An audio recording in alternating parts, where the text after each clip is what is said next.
Nice সুন্দর না beautiful সুন্দর? আচ্ছা বিউটিফুল সুন্দর নাকি ওয়ান্ডারফুল সুন্দর? হ্যাঁ মারে মা বেগুন শিখি ফেলে তা মাঝে মধ্যে জামাই একল বউরো হইউন না কেনা। You are wonderful.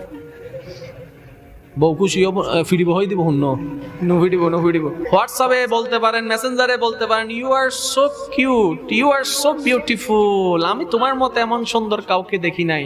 যদি স্বামীরা স্ত্রীদেরকে এই কথাগুলা বলে যে তুমি দেখতে অনেক সুন্দর, তোমার চেহারায় অনেক মায়া, তোমাকে দেখলে আমার মনটা শান্তি হয়ে যায়, আপনার বলাটাই যেমন আপনার স্ত্রী খুশি হবে, সংসারে তেমন শান্তি আসবে। শুধু এতটুকুই নয়, আপনার বলার কারণে আল্লাহ পাক রব্বুল আলামিন স্বামীর ওই আমল নামে আল্লাহ নেক সওয়াব দান করেন। সুবহানাল্লাহ।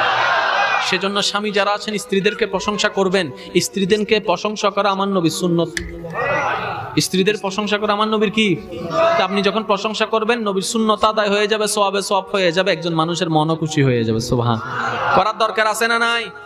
আমার নবীর নবী হয়ে যদি স্ত্রীর প্রশংসা করতে পারে, আমার নবী যদি নবী হয়ে স্ত্রীদেরকে নিজের হাতে খাওয়াই দিতে পারে, আমার নবী যদি নবী হয়ে স্ত্রীদেরকে নিয়ে এক প্লেটে খাইতে পারে, আপনি কেন পারবেন না? ওই যে স্বামীরা কথা বলে না, আরেকটু জোরে বলেন ঠিক না বেঠিক?